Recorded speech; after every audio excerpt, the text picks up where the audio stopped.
ప్రాంతీయ వార్తలు చదువుతున్నది షేక్ మస్తాన్బీ. ముఖ్యాంశాలు. కేంద్ర ప్రభుత్వం రైతుల కోసం 35,000 కోట్ల రూపాయల వ్యయంతో రూపొందించిన 2 నూతన పథకాలను ప్రధానమంత్రి నరేంద్ర మోదీ ఈరోజు ప్రారంభించనున్నారు. రామయ్యపట్టణం వద్ద భారత్ పెట్రోలియం కార్పొరేషన్ లిమిటెడ్ సంస్థ రిఫైనరీని ఏర్పాటు చేయనుందని ఆంధ్రప్రదేశ్ ముఖ్యమంత్రి నారా చంద్రబాబు నాయుడు తెలిపారు. ఆంధ్రప్రదేశ్లో గ్రామ పంచాయతీ వ్యవస్థలో సంస్కరణలకు రాష్ట్ర మంత్రివర్గం ఆమోదం తెలిపింది. హైదరాబాద్ అభివృద్ధికి 10,000 కోట్ల రూపాయలు కేటాయించినట్లు తెలంగాణ ఉప ముఖ్యమంత్రి మల్లు భట్టి విక్రమార్క పేర్కొన్నారు. రాష్ట్రంలో 210 కోట్ల రూపాయల వ్యయంతో 2 ఆయుర్వేద, 1 యునాని వైద్య కళాశాలను ఏర్పాటు చేయనున్నట్లు ఆంధ్రప్రదేశ్ వైద్య ఆరోగ్య శాఖ మంత్రి సత్యకుమార్ యాదవ్ వెల్లడించారు. వార్తల వివరాలు. కేంద్ర ప్రభుత్వం రైతుల కోసం 35,000 కోట్ల రూపాయల వ్యయంతో రూపొందించిన 2 నూతన పథకాలను ప్రధానమంత్రి నరేంద్ర మోదీ ఈరోజు ప్రారంభించనున్నారు. ప్రధానమంత్రి ధన్ ధాన్య కృషి యోజన, ఆత్మనిర్భరత మిషన్ పథకాలను ఢిల్లీలో జరిగే ఒక కార్యక్రమంలో ఆయన ప్రారంభించనున్నారు. ఈ సందర్భంగా ప్రధానమంత్రి రైతులతో ముచ్చటించనున్నారని అధికారులు పేర్కొన్నారు. కాగా ప్రధానమంత్రి ధన్ ధాన్య కృషి యోజన కింద దేశవ్యాప్తంగా 100 జిల్లాలను ఎంపిక చేయగా ఆంధ్రప్రదేశ్లో శ్రీ సత్యసాయి, అనంతపురం, అల్లూరి సీతారామరాజు, అన్నమయ్య జిల్లాలు ఉన్నాయి.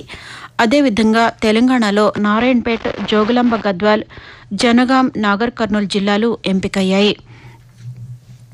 శ్రీ పొట్టి శ్రీరాములు నెల్లూరు జిల్లాలోని రామయ్యపట్టణం వద్ద Bharat petroleum corporation limited BPCL సంస్థ రిఫైనరీని ఏర్పాటు చేయనుందని ఆంధ్రప్రదేశ్ ముఖ్యమంత్రి నారా చంద్రబాబు నాయుడు తెలిపారు.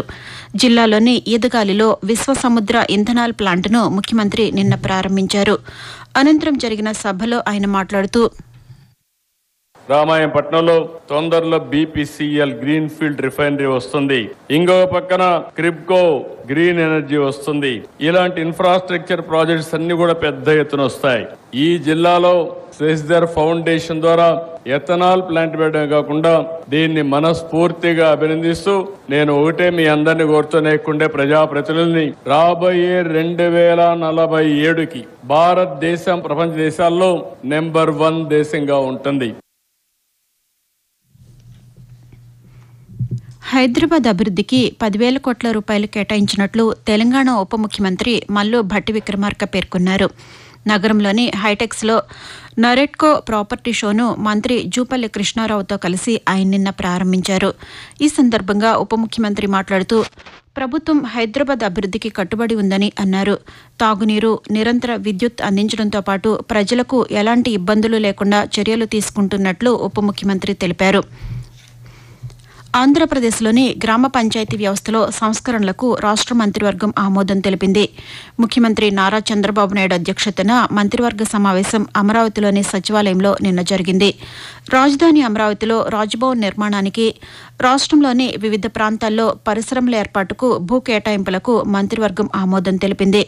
మంత్రివర్గ సమావేశ వివరాలను సమాచార శాఖ మంత్రి కొలుసు పార్థసారథి పాత్రికేయులకు వివరిస్తూ, రాష్ట్రంలో గ్రామ పంచాయతీలు సేవలను సమర్థవంతంగా అందించేలా మరియు మరింత మెరుగ్గా పనిచేసేలా తగిన స్టాఫింగ్ నమూనా మరియు పరిపాలనా వ్యవస్థతో గ్రామ పంచాయతీల పునర్నిర్మాణం మరియు వర్గీకరణ చేసేందుకు చేసిన ప్రతిపాదనకు రాష్ట్ర మంత్రి మండలి ఆమోదం తెలిపిందని చెప్పి తెలియజేస్తాను. 87,520 కోట్ల రూపాయలు కూడా స్వంత నిధుల నుంచే పూర్తిగా ఈక్విటీ బేస్ తో తర్లువాడ, ఆనందపురం మండలం, అదేవిధంగా అడవివరం, చిన్నగాదిల మండలం, రాంబిల్లి, అచ్యుతాపురంలో 3 అతిపెద్ద డేటా సెంటర్స్ ని ఏర్పాటు చేసే ప్రతిపాదనకు కేబినెట్ ఆమోదం తెలిపింది.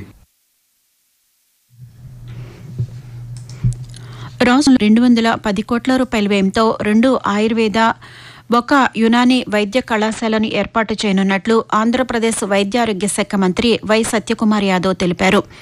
6 జిల్లాల్లో సమగ్ర ఆసుపత్రులు ఏర్పాటు చేయనున్నట్లు ఒక ప్రకటనలో పేర్కొన్నారు. ఒక్కో ఆసుపత్రి ఏర్పాటుకు 7 కోట్ల రూపాయల వ్యయం కానుందని అన్నారు. ఆయుర్వేద ఆరోగ్య మందిరాల అభివృద్ధికి కేంద్రం నిధులు కేటాయించినట్లు మంత్రి తెలిపారు.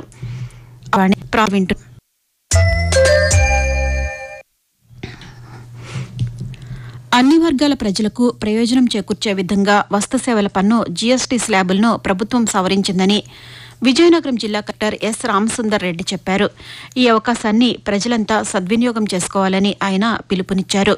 సూపర్ జీఎస్టీ సూపర్ సేవింగ్స్ కార్యక్రమంలో భాగంగా ప్రభుత్వ సంగీత నృత్య కళాశాలలో ఏర్పాటు చేసిన వివిధ ఉత్పత్తుల 2 రోజుల ప్రదర్శన విక్రయాలను కలెక్టర్ నిన్న ప్రారంభించారు. అనంతరం ఆయన మాట్లాడుతూ జీఎస్టీ ఏదైతే కామన్ మ్యాన్కి అవసరం ఉన్నాయో అవన్నీ కూడా 99% వస్తువులన్నింటినీ కూడా ఐటీ స్లాబ్లోకి తీసుకొని రావడం జరిగింది. వెరీ ఎసెన్షియల్ కాకుండా అవసరమైన ప్రోడక్ట్స్ టీవీ ఇంకా సిమెంట్ ఇటువంటి ప్రోడక్ట్స్ అన్నింటినీ కూడా 18%లో తీసుకొని రావడం జరిగింది. హెల్త్ ఇన్సూరెన్స్ కానీ లైఫ్ ఇన్సూరెన్స్ కానీ వీటన్నింటినీ కూడా 0% ట్యాక్స్ కంప్లీట్గా మనకు రాష్ట్రంలో మన వినియోగదారులకి 8,000 కోట్ల మనకి ఆదా అవుతుంది.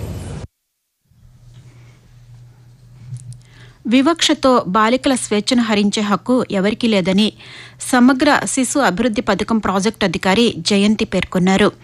ఆంధ్రప్రదేశ్లోని శ్రీ సత్యసాయి జిల్లా పుట్టపర్తి మండల పరిషత్ కార్యాలయంలో పోషణ్ మాహ్ బాలికల సంరక్షణ కార్యక్రమాలను నిన్న నిర్వహించారు. ఈ సందర్భంగా ఆమె మాట్లాడుతూ బాలికలు రక్తహీనత కలగకుండా పౌష్టికాహారం తీసుకోవాలని సూచించారు. బాలికలు తమ హక్కులు తెలుసుకోవాలని అన్నారు. వీరు ఆరోగ్యం, విద్యపై దృష్టి పెట్టి సామాజికంగా ఎదగాలని పిలుపునిచ్చారు. సమాజంలో బాలికల ప్రాముఖ్యతను తెలియజేసేందుకు ఈరోజు అంతర్జాతీయ బాలికా దినోత్సవం నిర్వహిస్తున్నారు. ప్రతి ఏటా అక్టోబర్ 11వ తేదీన అంతర్జాతీయ బాలికా దినోత్సవం నిర్వహించాలని 2011 డిసెంబర్ 19వ తేదీన ఐక్యరాజ్య సమితి సర్వప్రతిష్టానంకు కార్యక్రమం. లింగ వివక్షతను నిర్మూలించడం, బాలికలకు మెరుగైన ఆరోగ్యం కల్పించడం, అన్ని రంగాల్లో వారికి సమాన అవకాశాలు కల్పించడం, బాలికలపై హింసలని సమాజం నిర్మించడం అంతర్జాతీయ బాలికా దినోత్సవం నిర్వహణ ముఖ్యోద్దేశం. తెలంగాణలోని అన్ని సంక్షేమ వసతి గృహాల్లో విద్యార్థులకు ప్రాథమిక సదుపాయాలు కల్పించాలని సాంఘిక సంక్షేమ శాఖ మంత్రి అడ్లూరి లక్ష్మణ్ కుమార్ అధికారులను ఆదేశించారు. హైదరాబాద్లోని సచివాలయంలో అధికారులతో ఆయన నిన్న సమీక్షా సమావేశాన్ని నిర్వహించారు. ఈ సందర్భంగా మంత్రి మాట్లాడుతూ వసతి గృహాల్లో విద్యార్థుల కోసం మెరుగైన వసతి, పౌష్టికాహారం, సురక్షితమైన త్రాగునీటి సదుపాయం తప్పనిసరిగా కల్పించాలని సూచించారు. ఢిల్లీలోని అరుణ్ జైట్లీ స్టేడియంలో భారత్, వెస్టిండీస్ జట్ల మధ్య జరుగుతున్న క్రికెట్ 2వ టెస్టు తొలి ఇన్నింగ్స్లో భాగంగా మొదటి రోజు ఆట ముగిసే సమయానికి భారత్ 2 వికెట్ల నష్టానికి 318 పరుగులు చేసింది. రెండవ రోజు ఆట ఈ ఉదయం 9:30 ప్రారంభం కానుంది. వాతావరణం. దాని పరిసర ప్రాంతాల్లో సముద్ర మట్టానికి సగటున 0.9 కిలోమీటర్ల ఎత్తులో ఉపరితల ఆవర్తనం విస్తరించి ఉందని అమరావతి వాతావరణ కేంద్రం తెలిపింది. దీని ప్రభావంతో రాష్ట్రంలోని పలు జిల్లాల్లో రానున్న 2 రోజుల పాటు ఒక మోస్తరు నుంచి భారీ వర్షాలు కురిసే అవకాశం ఉందని వాతావరణ కేంద్రం అధికారి ఎల్ నారాయణ తెలియజేస్తూ ఉత్తర కోస్తా ఆంధ్రప్రదేశ్ మరియు యానాంలో ఈ రోజు తేలికపాటి నుండి మోస్తారు కొన్ని చోట్ల అవకాశం ఉంది. భారీ వర్షాలు ఏలూరు, అల్లూరు సీతారామరాజు జిల్లాల్లో 1-2 చోట్ల కురిసే అవకాశం ఉంది. ఇక దక్షిణ కోస్తా ఆంధ్రప్రదేశ్ లో ఈ రోజు తేలికపాటి నుండి మోస్తారు వర్షాలు లేదా ఉరుములతో కూడిన జల్లులు కొన్ని చోట్ల కురిసే అవకాశం ఉంది. ఉరుములతో కూడిన మెరుపులు 1 లేదా 2 చోట్ల సంభవించే అవకాశం ఉన్నది. ఇక రాయలసీమలో ఈ రోజు తేలికపాటి నుండి మోస్తారు వర్షాలు లేదా ఉరుములతో కూడిన జల్లులు అనేక చోట్ల కురిసే అవకాశం ఉంది. తెలంగాణలోనూ రానున్న 2 రోజుల పాటు మోస్తరు నుంచి భారీ వర్షాలు కురిసే అవకాశం ఉందని హైదరాబాద్ వాతావరణ కేంద్రం వెల్లడించింది. ప్రాంతీయ వార్తలు ముగించే ముందు ముఖ్యాంశాలు మరొకసారి. కేంద్ర ప్రభుత్వం రైతుల కోసం 35,000 కోట్ల రూపాయల వ్యయంతో రూపొందించిన 2 నూతన పథకాలను ప్రధానమంత్రి నరేంద్ర మోదీ ఈరోజు ప్రారంభించనున్నారు. రామయ్యపట్నం వద్ద భారత్ పెట్రోలియం సంస్థ ఉందని ఆంధ్రప్రదేశ్ ముఖ్యమంత్రి నారా చంద్రబాబు నాయుడు తెలిపారు. ఆంధ్రప్రదేశ్లో గ్రామ పంచాయతీ వ్యవస్థలో సంస్కరణలకు రాష్ట్ర మంత్రివర్గం ఆమోదం తెలిపింది. హైదరాబాద్ అభివృద్ధికి 10,000 కోట్ల రూపాయలు కేటాయించిన తెలంగాణ ఉప ముఖ్యమంత్రి మల్లు భట్టి విక్రమార్క పేర్కొన్నారు.